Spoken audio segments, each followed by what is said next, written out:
Hey y'all, it's Nana. For today's tutorial, I'm going to show you how to make oven-baked barbecue beef ribs. So let's get started. We're going to start off with our beef ribs, 3 to 4 pounds. To that, we're going to have garlic. And sorry, I've got my little helper in the background there, if you can hear him. We're going to have a tablespoon of garlic, a tablespoon of onion powder, a tablespoon of Cajun seasoning, 2 tablespoons of brown sugar. I use the Splendid brown sugar, a teaspoon of chili powder, a teaspoon of salt, a teaspoon of paprika, and 2 teaspoons of oregano. I've already got all my ingredients as far as my spices all measured out. You're also going to use some BBQ sauce, whichever kind you like, some olive oil, and some liquid smoke. So the first step is to go ahead and unpackage your ribs, get them rinsed off, and pat them completely dry. I'm going to do that, and I'll be right back. Alright, so I've got all the ribs washed off and patted dry, and I've got them in a big container. Now, if this looks like a lot more ribs in those 2 packages, you're right. You're not losing your mind or anything. I've actually decided for this time, I'm going to go ahead and double my recipe. When you're making this, you need to plan anywhere from 4 to 6 hours, depending on how long you want to marinate your ribs for, because you do normally want to marinate them for 1 to 2 hours. And then you're going to have 3.5 to 4 hours of cooking time. So just plan on 6 hours of your time getting ready, marinating, and cooking. So the next step, I'm going to actually take my seasonings and I'm going to mix them all together very well. And since I'm doubling this, I actually have 2 different bowls of seasonings. So you don't need to sit here and watch me mix this all up. Just make sure it's good and mixed up all the way through. Make sure to crunch up that brown sugar that's in there. So once I get both of these bowls, because of course I measured it out twice, and once I get them both mixed up, I'll be back and show you the next step. Okay, the seasonings are all mixed up, all good. So the next step I'm going to do is to add some liquid smoke to the ribs. I'm not going to measure this out. You don't have to use this. I like to add it to it just for some extra flavor. Let's see. And then I'm going to rub these on my ribs real good. Get this all rubbed around on my ribs. And then once I get done doing this, I'm going to add a little olive oil to this. Actually, let me just go ahead and add a little bit of olive oil to that now. Let's see. Let's go ahead and pour some in my hand here. And add some more. I'm going to get this all mixed up. A little bit more probably. Can I get this all mixed up and I'll come back to you.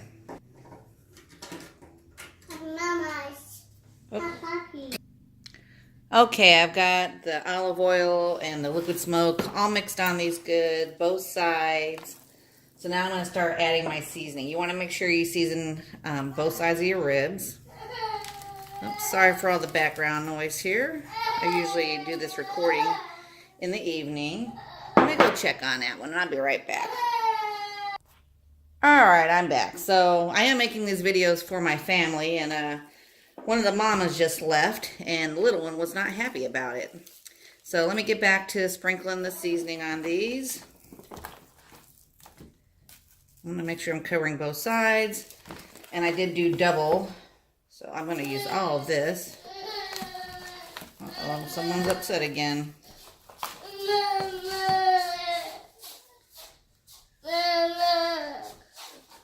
Oops, don't do that.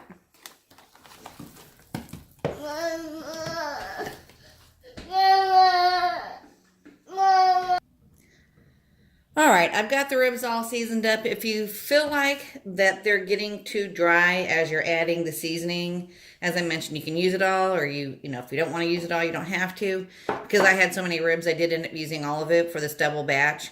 And I made double the seasonings, as I'd mentioned. But if you feel like they're starting a little bit too dry and the seasonings aren't staying on them, then just add a little bit more olive oil to that. That way it all sticks. So The next step is going to be to get this in the fridge and let this marinate for an hour or two. So once that's done, we'll come back and we'll go on to the next step. And that's really just going to be getting them ready for the oven. Okay, I took the ribs out of the refrigerator. They're done marinating. Now I want to put them in a single layer in a foil-lined pan. So let me go ahead and get started doing that. All right, got my pan there. I'm going to go ahead and just get these in here.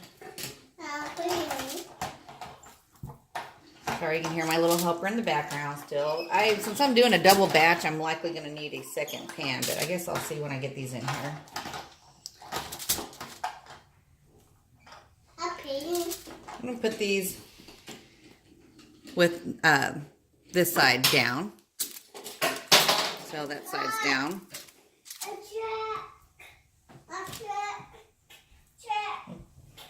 Alright, once I get these in here, sorry, I got my little helper in the background making noises. Once I get these in here, I'll come right back to you.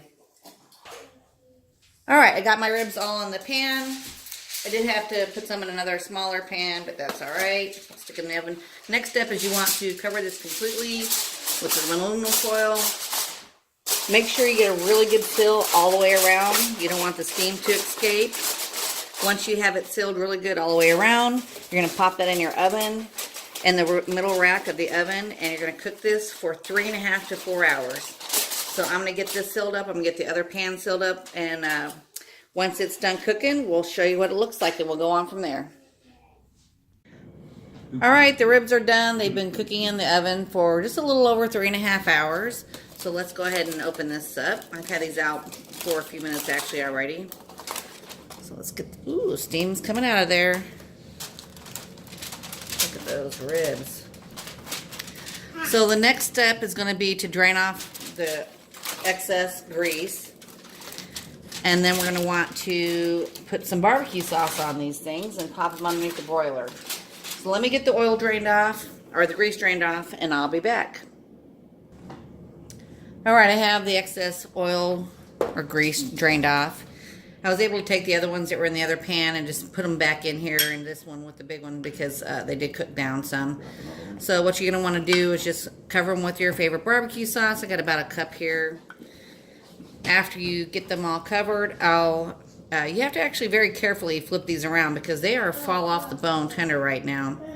You can see this one, it's just coming off the bone. So get them covered on both sides or on one side, just depends on how you like it. You're going to put them under the broiler for a few minutes under low, just until the sauce gets all caramelized on top, and then pull them out. You have to really keep an eye on them, that way they don't overcook in the broiler and burn or anything like that. So I'm going to finish getting these all sauced up, and I'm going to get them in the broiler, like I said, on low. And then once I pull them out, I'll show you what they look like.